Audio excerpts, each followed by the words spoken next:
Welcome back into the Mark Cox Show. Very glad that you were with us. I don't know if you've paid any attention the last couple of days. Maybe your path to work or your attempt to buy a Big Mac was not blocked by these right to 15 folks, or fight for 15 folks who were around the city. Fortunately for them, Liz was nowhere near them when they blocked Hampton the other day. Might have been little bumper cars down there. Is that what you were suggesting, Liz? No. There would have been some strong words from me about me getting my Big Mac.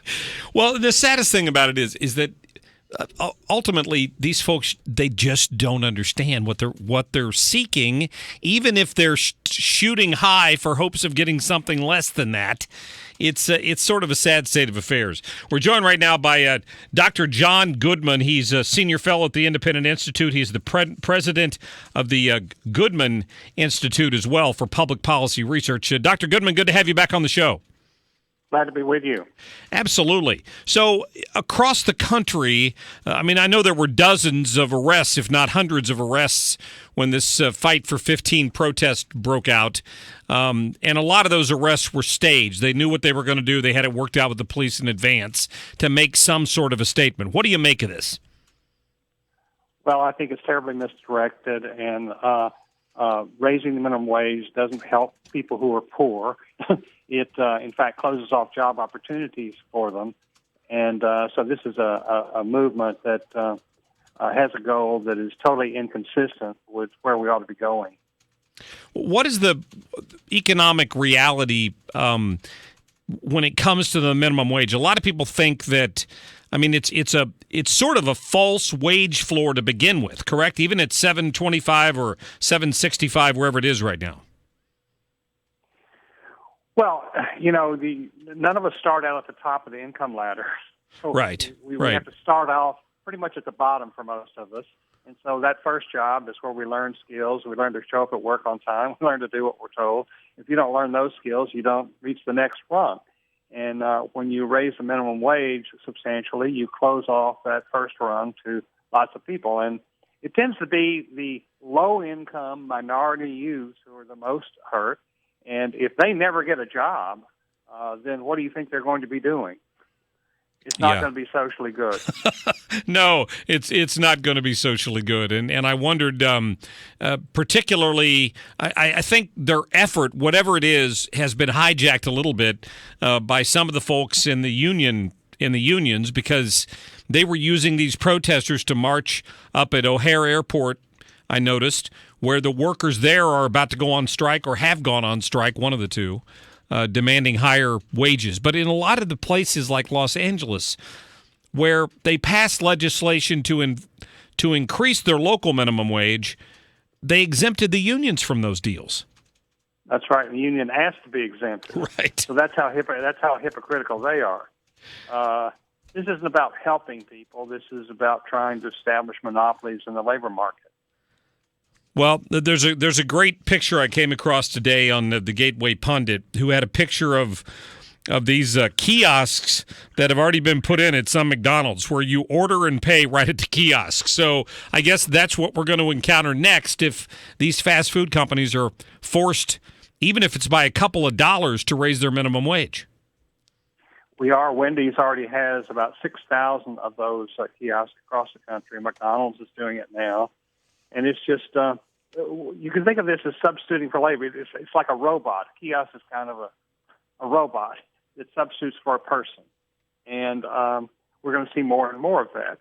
So what does that mean? It means you close off job opportunities for people. It means the unemployment rate goes up. And most important of all are the sociological impact. And that means young people never getting on that first run, never learning what it's like to have a job, go to work, do what you're told, and learning the simple skills that everyone needs in order to do well in life. Yeah, somebody needs to teach those lessons a little better. That's for sure. We've lost that somewhere. Dr. Goodman has also written books and done commentary on Obamacare and healthcare and the crisis in this country. And I know recently you took a look at Tom Price's plan, he's going to be in the cabinet, and he's developed a plan that could replace Obamacare. Would you mind giving me your analysis on that? Well, two things I like about Price is that he sees the goal of this as universal coverage. Remember, Obama said he wanted to cover everybody, but we have 33 million people who are uninsured, and that isn't likely to change. So Price says, look, let's get rid of the regulations. Let's allow the insurers to offer a more affordable package of benefits, and let's try to get everybody covered. That's one good thing. Then he likes the tax credit idea, which I do. So he's off right on the chute. Two good ideas that I think will be very helpful. So just so people aren't confused in my audience, when you say universal coverage, that's different than universal health care. That's right. He wants to get insurance to everyone who's willing to sign up. And right now, 33 million people lack insurance, and those that have it are facing very high premiums and high deductibles, high co-payments. What I would like to see is a universal tax credit, same for everybody. Let people have insurance that looks something like Medicaid, and that's the floor. And then if they want more choices and better options, they have to pay for it with their own money. Okay, so this is for people who are in that pool of 20 million that you're talking about, correct? Yes. Well, what Dr. Price would do is he would have this tax credit for everybody who's in the individual market buying on their own for themselves and their families, and it would be you get dollar for dollar credit for the first several $1,000s you spend on health insurance. Okay. And above that, you would have to be spending your own money. You'd be paying for it. Yeah, that's good. Yeah. Right. Well, I mean, and realistically, I've heard a lot of talk about this the last couple of days. Even if they had the plan ready to go, how long might it take to implement this, to end Obamacare and switch people onto this other plan?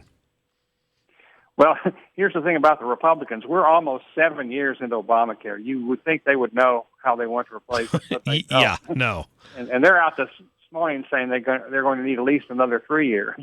Well, I think that's ridiculous. There's a Sessions-Cassidy bill in the Congress that is a very fine bill that gives everybody a tax credit, and they ought to get behind it. Now, you pass this bill. It may take 2 years to implement. That's okay. Yeah. But they ought to know where they want to go. And by implement, just give the states some time to adjust to it. Well, I would direct people. I see there on the Independent Institute you've written about that Sessions-Cassidy health plan, which they've called the world's greatest health care plan. So if people have questions about it, I'd encourage them to go on there and just learn a little more about how this may impact their life moving forward. If you go to goodmaninstitute.org, right there on the front page, there is a bulletin board, and it will describe the bill, shows 25 ways it improves on Obamacare, and has other material. Right. And Dr. Goodman, you've got a book out called A Better Choice, Healthcare Solutions for America. So, sir, I appreciate your time, appreciate your input on both of these timely issues, and hope to talk to you again soon. Glad to be with you. Absolutely. Thank you very much. Dr. John Goodman there, the Goodman Institute, and also the Independent Institute. He represents both. But how about that? I mean, if you just listened to Hillary Clinton and the Democrats through this election, you would be under the impression that the Republicans, well, they want to end Obamacare, but they don't have anything to replace it with. Well, there are several bills just sitting there waiting to be passed, but they were never going to get through with Obama as president, and before that, they were never going to get through Harry Reid in the Senate.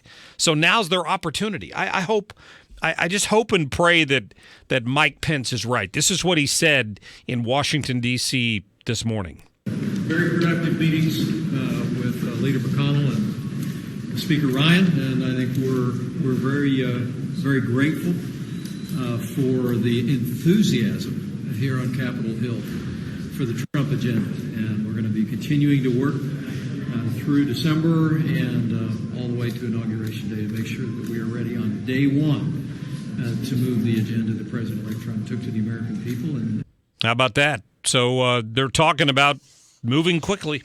We'll see what the